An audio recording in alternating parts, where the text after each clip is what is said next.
An elegant weapon for a more civilized age.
Halo blue.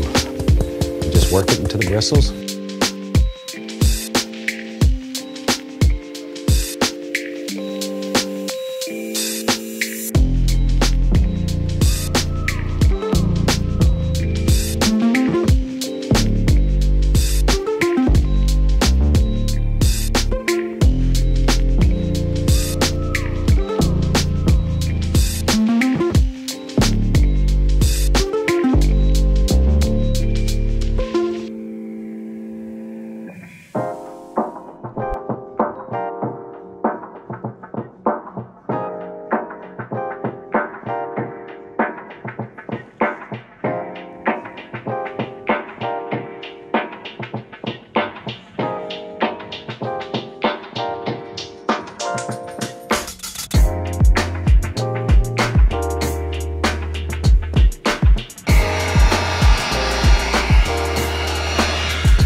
here, there lives a happy little mountain. Okay, so now it is time to use the shears. I have these strips of metal right here, and I am going to use these to cut them. If you're familiar with stained glass, I love stained glass, but I don't need a new hobby. So what I've decided to do is make the edges of these glass epoxy panels that I'm working on look like they have a stained glass edge. That is where these guys come in. They are sharp enough to cut those metal strips that I have laying down here. So that's up next. And I already showed you my trials with finding the right amount of pressure.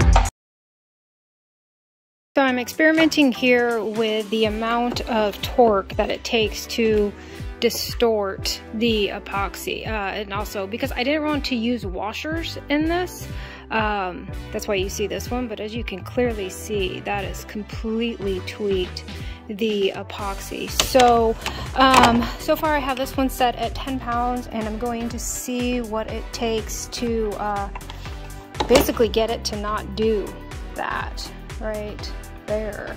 This one is looking most promising, and that was using the electronic torque rod chair that is from Husky. A few moments later. All right, so as you can see here, this one is pretty distorted, and I was just kind of cranking on it a little bit. Actually, and this is the thing that I'm trying to avoid, is any marking in the epoxy right there. And if you look it down here, it's kind of hard to see. You can see that this one's dimpled in. This one's got like a halo effect around the outside. Same with that one. Same with that one. That one most definitely. This one right here is the only one that I used with the torque wrench. And I set this to the lowest that'll go, which is 10. But it looks like that is going to be the best way to not have any user error in here. So these are the metal strips that I'm gonna use. I gotta cut them in half first, and then I'm just gonna use the section to work on the panel, which is, here's one of the panels right here. So as you can see, it's got a little bitty edge on it, but I'm gonna put the metal right here. I think it'll look pretty cool.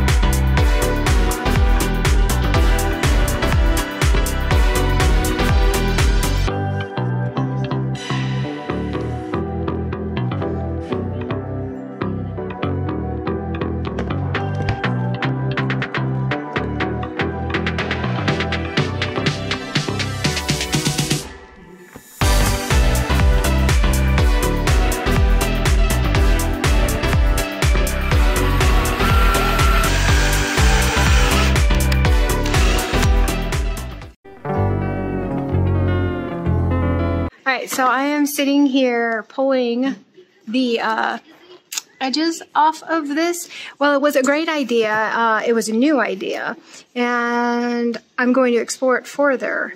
However, right now, it's not a good idea, and I have to pull all of those metal strippings off of the edge of every single one of these pieces, and it is proving to be a bit challenging.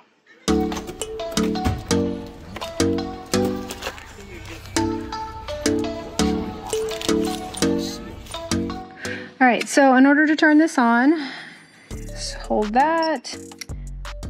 Now, if I wanted to change the 10 pounds of torque that I have here, you hit set. Then you could sit here and play with it. This one goes up to 100 pounds. So, I mean, we could realistically do 100 pounds, but it might break this over here that we're working on. So we're gonna take this back down to 10. Hit set again, save, and now all of this is about to turn this into magic.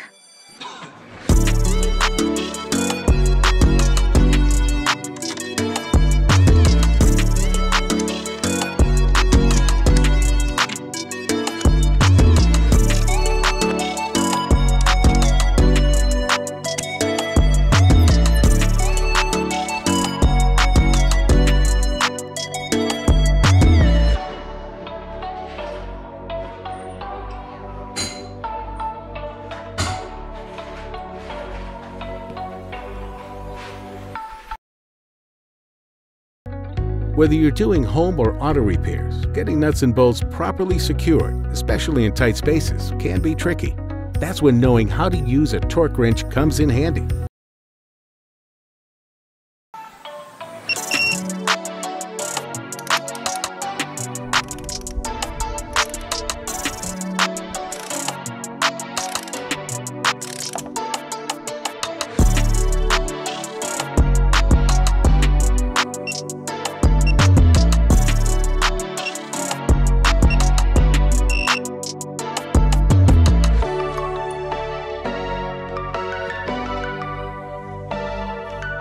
I hope you guys enjoyed this build. Thank you again for joining, and let me know in the comments if you want to see this technique expanded on a little bit more to be able to do this kind of glass look. I think it's pretty rad. All right, bye.